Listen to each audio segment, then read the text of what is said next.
Hey there folks, welcome to Spectrum Pulse. We talk about music, movies, art, and culture. It somehow is my 15,000 subscriber Q&A. First of all, I need to give a big thank you to you guys. I mean, you stuck with me through the past over 2 years, almost 2.5 years you've been watching this channel, and the fact that it's grown this big in this short of a time, that's saying something, especially in today's YouTube climate, where a lot of the big guys who have millions of subscribers, they've been in the game for the past 6 or 7 years. The fact that I've grown this much this quickly is really something special. Yeah, just to let you guys all know, if you can't tell, this is all pretty much unscripted, me directly to you guys, and I want to get the opportunity to do more of this, so hey, if the channel keeps growing, every 5,000 subscribers, at least for a little while, I want to do one of these Q&As and talk directly to you. Let's start off with something a little bit light, shall we? What is your favorite B.O.B. song of all time? He is my favorite rapper. Wouldn't be my favorite rapper, but if I were to go with that, I'd probably go to something off his Strange Clouds album from 2012, Where Are You? B.O.B. versus Bobby Ray. Just that phenomenal piano line, the production is great, and B.O.B. sounds more on point as a rapper getting introspective than he has in a long time. Where was this B.O.B. on Psychedelic Thoughts? And I kind of wish we heard more of that from B.O.B. The fact that we have it is more than a little disappointing. What are your favorite one-hit wonders? Okay, that one's easy. It's Chumbawamba. They're an anarchist punk band that came out in the early 80s and then extended their career to their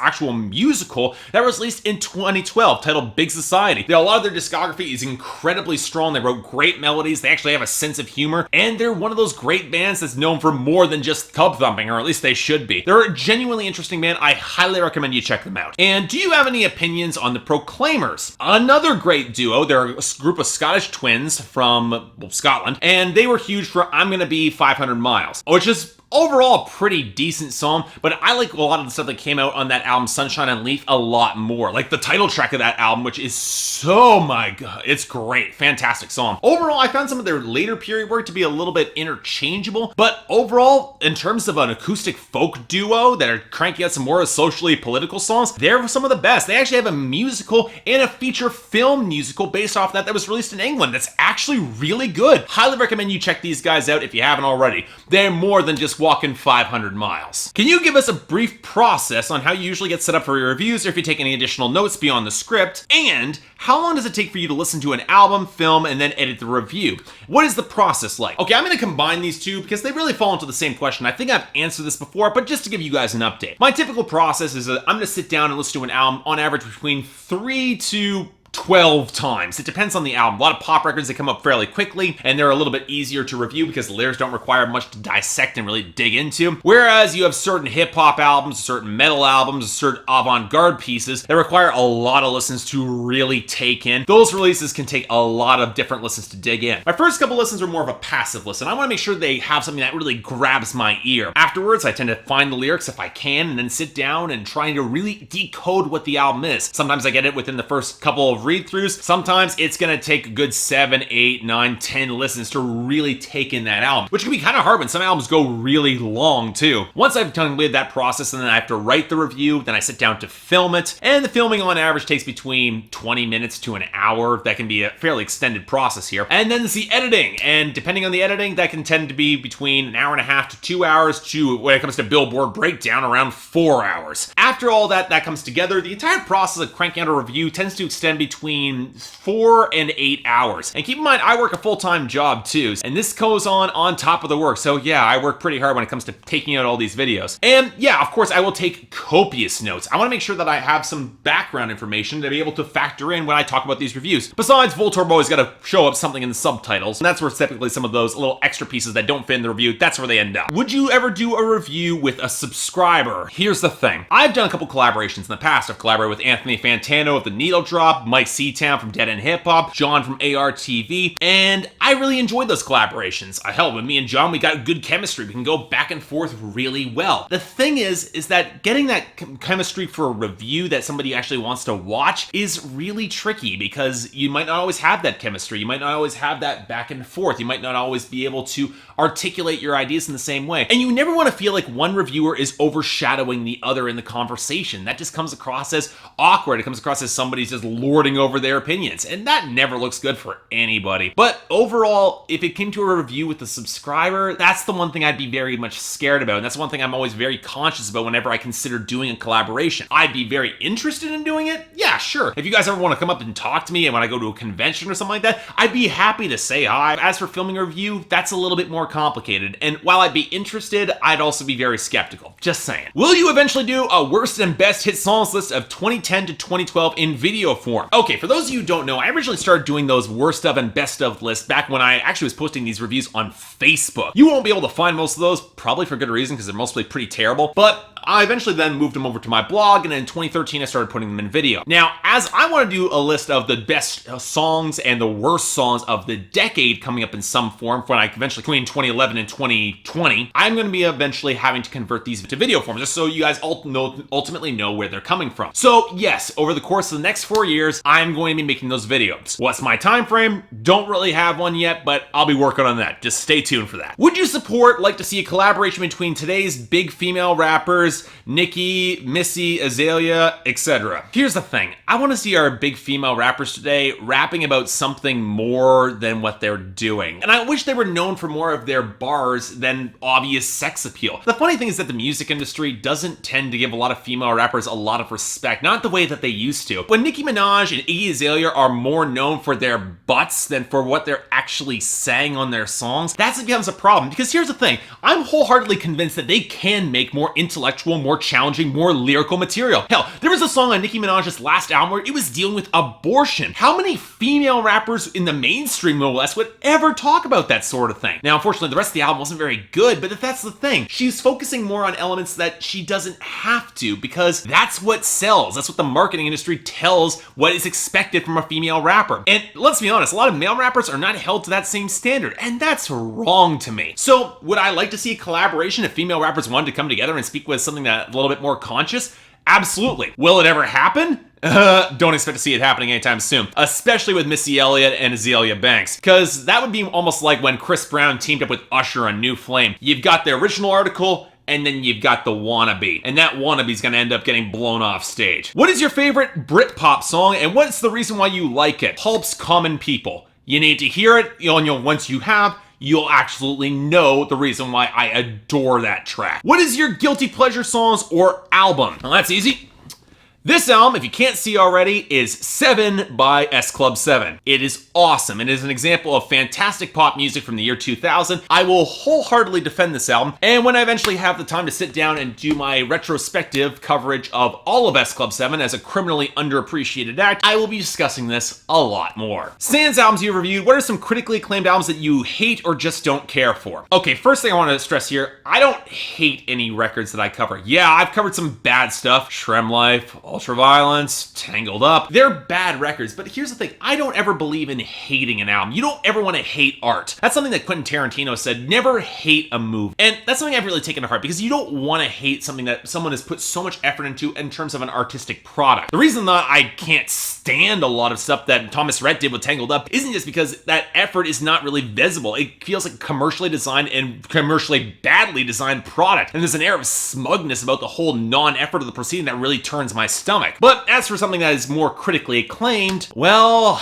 I could say Vampire Weekend's Contra, which was a record I never liked at all, even despite the critical acclaim it got. But the one that really stands out to me is a lot of the work of Radiohead. Yeah, I know, a lot of people absolutely adore Radiohead. I get why. I can appreciate Radiohead, but I just don't care for them in the same way. I thought their best album was The Bends. In Rainbows was a fair bit of fun too. But they're a band that I always describe as a chore to listen to, and that's not a good sign of why I would go to music. Yes, not all music has to be fun. I get that. There is music that's intended to be angry and visceral, but a lot of Radiohead stuff can get a little, well, tied up in its own drama, and it gets hard for me to really enjoy it as much as I want to. I respect the compositional strength, I respect some of the elements they were pushing into different genres, but yeah, ultimately, not hugely for me. As someone who considers them one of the best ska bands ever, what's your beef with Sublime? Oh boy. Okay, let me qualify this statement. I haven't delved enough into Sublime's discography to make a real effective statement on the band as a whole, but of the singles I've heard, they are one of the most obnoxious ska bands I've ever had the misfortune of listening to. And I'm talking about the entire span of ska's history. We're talking about stuff like the Mighty Mighty Boss Tones, or go all the way back to Madness or the Specials. Even though actually some of the newer stuff like Ill Scarlet, I listen to Sublime and I get the appeal, but you know what people have described certain music as cod reggae, which is the very white, very sterile brand of reggae. Yeah, I wouldn't say they completely fall into that pattern, but Sublime is just incredibly obnoxious with a lot of their songwriting, and it's got that smugness to it that really sets my teeth on edge. And it doesn't help matters that there's a certain fan base, but we'll come to that. Next question, what's your opinion on Tool? Complicated. In other words, I look at Tool as one of those great progressive metal bands that ultimately, if I'm listing my progressive metal bands like Queensryche, Dream Theater, Fate's Warning, the big ones that broke in the early 90s, Tool would probably be my least favorite of them. Ultimately, I think a lot of my issue with Tool is so much wasted potential. They've been around for over 20 years and they've only put out 4 albums, and really, I haven't seen a huge amount of sonic evolution within those albums, and it didn't help matters that the elements of sonic evolution ended up influencing some really terrible music. I'm not gonna say Tool is a bad band by any stretch, but they're ultimately of a progressive metal band. They're not a band that I want to go take a listen to, almost like Radiohead in that regard. Plus,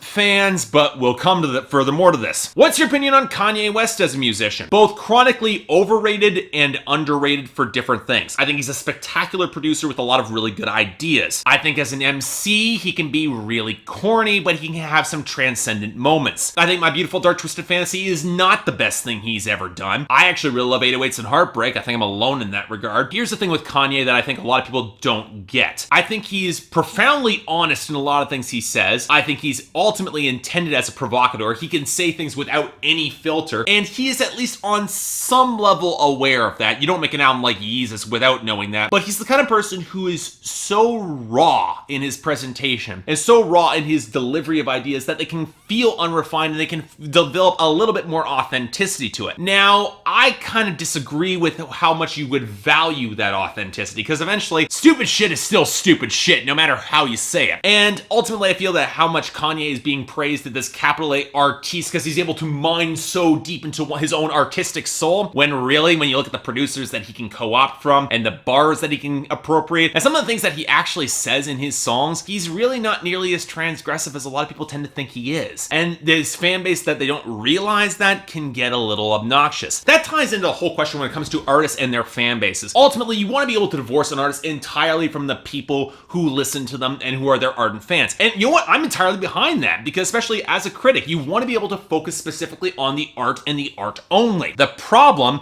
is when you start going to live shows or when you criticize their music online and then have to deal with the comment section, it can become harder to appreciate the music in the same way and with the same purity, because ultimately you have to take in that additional factor. You can't just lock yourself into a box, especially considering when certain artists will feed off of their fans. Look at Drake in that regard. What is your opinion on Three Doors Down? I try to ignore them. They get really obnoxious. I do like Kryptonite though. Pretty good song. Fun to do at karaoke if you ever want to try it. Have you ever thought of making a short list of recommended films at the end of the year, not necessarily ranked? Okay, now time for one of the elephants in the room. One of the big things in my tagline is I want to talk about music, movies, art, and culture. And as many of you have probably noticed, I don't talk about a lot of movies, and there's a reason for that. Suffice to say, when I want to talk about music, I review a lot of music, and I cover it a lot at a pretty quick pace, and I listen to an album multiple times. Whereas going to see a movie gets kind of trickier. See, if I wanted to be able to deliver the full in-depth analysis that I go into with music, be able to capture themes, be able to capture all those other distinctive elements that capture into what a movie is trying to say, I'd have to be able to see it multiple times. And that can become hard in terms of a time constraint when you're going to want to cover something on a regular basis. Keep in mind, I still have a full-time job here. I can't exactly go walk away and see X number of movies whenever I want to. Whereas music, I can put it on at work and that gets a little bit easier. Ultimately, have I ever thought about doing a ranked movie list? I've wanted to, but frankly, I haven't seen as many movies this year as as I want to. And I honestly don't think I'm as strong as a film critic as I am a music critic, because it requires a very different set of skills in terms of being able to evaluate directorial prowess and artists and costuming, and yeah, music comes in, but also character development and plotting and story and pacing. There's a lot of elements that go into being a film critic that are a lot more complicated than a lot of people will give it credit if I wanted to do it right. As such, I probably will end up eventually dropping that movies part of my tagline eventually, but I'm thinking about replacing it with something else, so just hold your horses on that. I got some ideas coming up down the pipe. What are some of your favorite TV shows, and is How I Met Your Mother your favorite comedy? Not even close. Let me be honest here, guys. I really like How I Met Your Mother. It was a very good show, possibly even a great show for its second, third, and fourth season, and I actually like the sixth season. Yeah, I like the Zoe arc. But going beyond that, How I Met Your Mother has a lot of problems. That first season is kind of uneven, especially when you dig into some of the thematic elements. Season 5 is really, really rough at spots, and then that final season and that ending kind of colors me a little bit. I remember reading a psychological study, actually, that I heard from an ex-girlfriend of mine, where she discussed that the things you remember the most about when experiencing art or experiencing anything is the best part in the ending. That's why you want to have very strong endings coming out of records, because that will influence your opinion on it the most positively. And the ending that How I Met Your Mother has, I get it. I kind of appreciate what they were going for, but it didn't execute as well as it should have, and as such, it kind of gets knocked off my primary pedestal. I did like it. In terms of comedies that I absolutely love, well, In the Thick of It, Seinfeld, Monty Python, but it's something I'm listening to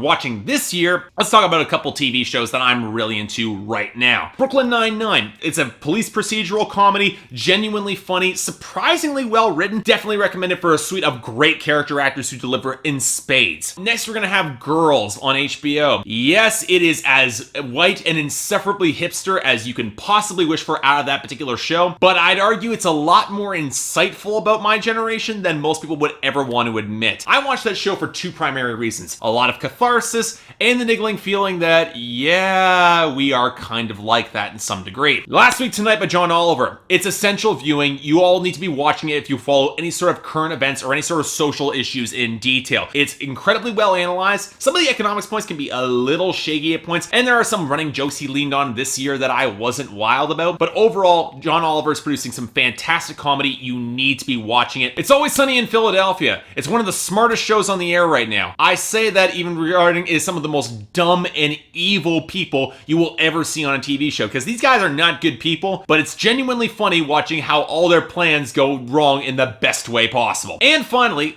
You're the Worst. I started watching You're the Worst a couple of weeks ago. Basically, I was looking for something new to watch, and You're the Worst is the kind of hilarious show that's very cutting when it comes to exploring the nature of maturity. People around my age who are growing up or discovering what growing up really is. It ties into a very millennial scene of casual disregard for people and relationships, and the people who are in the show really are kind of rough around the edges in the worst possible way, but they also have elements of humanity that make them really kind of relatable. And the writing is so good. My God, the writing is absolutely genius on that show, especially in the second season. I highly recommend you check out the show. It's finishing up the second season right now. Definitely worth your time. Definitely check it out. With few exceptions, such as Fall Out Boy and 5 Seconds to Summer, do you think pop rock will rise in popularity again? Yes, expected to get more popular in the next 3 to 5 years. I'm seeing some stuff coming down the pipe. I expect pop rock to come back into the mainstream sooner than you might think. What styles of music would you like to become more familiar with over the next year? You know what? I asked myself this question, and really, there's a lot that I feel. As much as I know about music, I always discover more. The more you know, the more you also don't know. For instance, I don't feel I know enough about jazz at all. I wanted to review something like Kamasi Washington's The Epic, but yet I listen to an album like that and I'm like, I don't appreciate or understand the history and the culture behind jazz enough to really appreciate the sound that is coming out of that record. It's great, but I ultimately couldn't give a review of it because, well, I ultimately didn't feel I knew enough. It's one of the reasons why I'm very hesitant about covering black metal this year. I'm only learning about the genre right now. Same with electronica. I feel like I'm still delving more into that genre. People are asking me about the One of Tricks Point Never album. I want to cover it, but there's also so much backlog in history that I want to make sure I understand first before going growing into it more. Outside of that, there's elements of blues rock and sludge metal that I want to experience more. There's elements of other genres that are more abrasive, like power electronics, that I'm curious about. And of course, there's so much other stuff I just don't get the chance to cover. But yes, there is a lot more stuff I want to go into in the next coming year. I'm going to be covering more black metal, especially the atmospheric side, and we'll see what happens. Have you ever considered doing a segment like the Neil Drops Why You Know review series? You know he's not exactly a big fan of that series, right? And I completely get why. See, here's the thing. He puts out that series when he has albums that he doesn't really want to talk about that much, or they're albums that he doesn't have a lot to say about. And you know what? He's kind of not wrong about those. Like, there are albums that I've listened to this year that honestly I don't have enough to say about to fill up a full review. Take a look at Halsey, which now I found profoundly boring was it wasn't hilariously awfully written. Or take the newest album from Silver Sun Pickups. I listened to it, but they've still managed to bungle the production 3 albums in a row, and I'm just not enjoying it at all. Or take, I don't know, somebody's been asking me about this a lot, Rebel Heart by Madonna. I listened to that album a couple times, and I just felt really, really sad. No, it's not as bad as some of Madonna's albums, or by any stretch any of her film career, but it just made me profoundly sad because Madonna is not aging gracefully at all as an artist, and it's a really painful to listen to and watch. I just felt profound disappointment as someone who used to be a really big fan of hers throughout both the 80s and the 90s. In short, I don't want to do a Why You Know review series because I feel that some albums deserve a full place in the spotlight. If I'm ever going to cover something, I want to give it their full chance and due. If I don't feel I have enough to say about it, I'm probably not going to be able to cover it. Just saying there. When reviewing an album from an artist you might not really like, is it hard to stay fair when rating it or not? This ties into the whole death of the author thing. So basically, when some people say, oh, you don't like Chris Brown because of all the crap he's done, that's the reason why you've slagged him. Not exactly true. I'll be honest here. If an artist delivers something that I really like, I'm going to praise it regardless if they're a good person or a bad person. Because here's the thing. Awful people can still make great music. But moving on to something different here, is it hard for me when reviewing an album to dissociate from the artist itself? Yes and no. When you have an artist who puts so much of themselves and their own lives into their music, it's hard to bring up death of the author because, well, to inform the context of the album, you need to understand what the actual authorship question is, what that author's contributing to the music. Completely ignoring it ignores context, and that context can be both the saving grace or the ultimate damning portion of the album. That's one reason I don't really buy into death of the author as a concept. It's nifty, it's an idea that you want to experience art in a vacuum, just appreciate it for the purity of that experience, but at the same time, that purity of experience is divorced from human contact. The way humans experience art, it ties into emotional power and ties into how it can resonate beyond just a purely intellectual level. I'm not just somebody who's going to spit out a standard list of criterion. Defining how something works is a lot more, it's not a technical review here. Sometimes there is an emotional element that does take into place and that can overrule some certain critical faculties. As such, I would be remiss from ignoring that because let's be honest, you all have that too. It's impossible for us as a human being to dissociate ourselves from completely intellectual about a record, about any piece of art, because it affects us on that emotional level. And if we lose that, we lose the humanity of the artistic experience, and I would not want to give that up. And this ties into the final question I'm going to be talking about today. When you rate albums, how much of it depends on personal enjoyment versus respect/admiration for the artistry? Oh boy. I'm coming up on year-end lists right now. And right now my year-end list is a 2-horse race for my favorite album of the year. One of them is one I appreciate and respect and really do love for its artistry. It is so ornate in its presentation. I am awed every time I listen to it. The other album is one that just hits me precisely in the joy centers of my brain, and I find it hard not to turn it off. Like, it is just one of those records that just connects with me on a purely visceral level, that on some level I can say, yeah, the production's not quite as strong in certain points, or yeah, the writing could be a smidge better at points, or yeah, this melody doesn't quite connect. But on some level, the emotional power it has with me makes it a really tight competition between the two. And ultimately, since I both have an emotional connection to both records, I have no idea what I'm going to position. But this ultimately ties back into when you get a record like To Pimp a Butterfly, which is none of the 2 records that I listed there. It's going to make my year-end list, but it's not going to be at the top. But it will be for a lot of critics. I can predict that there will be a plurality of critics who will put To Pimp a Butterfly at the top, not just because they really loved it, but because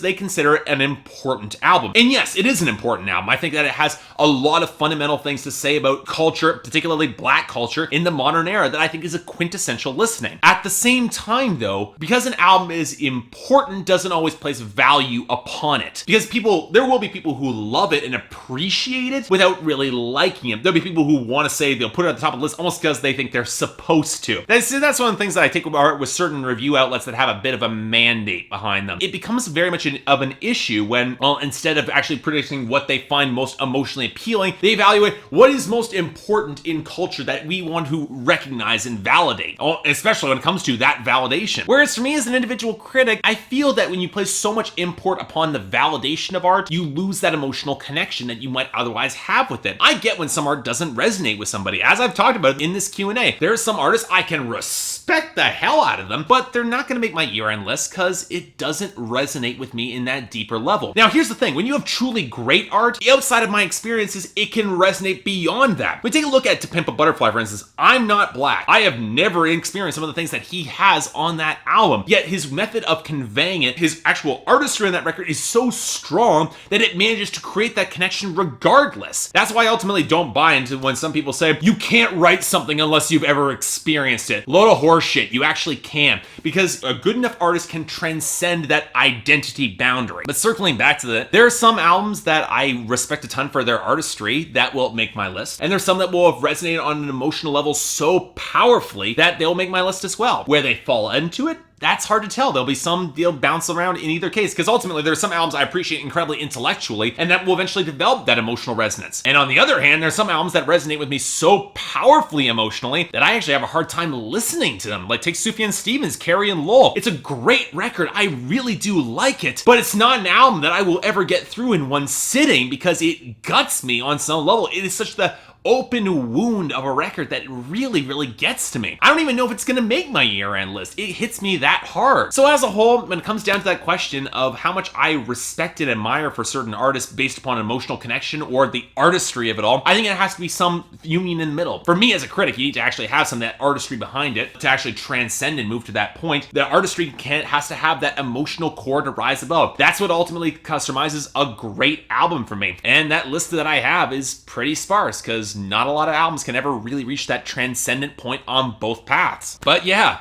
as a whole, what those albums are actually gonna be, that will come later this year in my year-end list. Once again, I want to thank you guys all for sticking with the channel. Most YouTube channels I've heard from, actually, yes, I do watch Shane Dawson. He said in one of his videos that YouTubers will burn out after 2.5 years. I'm not close to burning out yet. And frankly, I've got you guys to thank for that. So yeah, thanks a lot for watching. If you'd like to like and subscribe, I'd be more than grateful. Till then, I'm Mark. You're watching Spectrum Pulse, and I'll see you next time.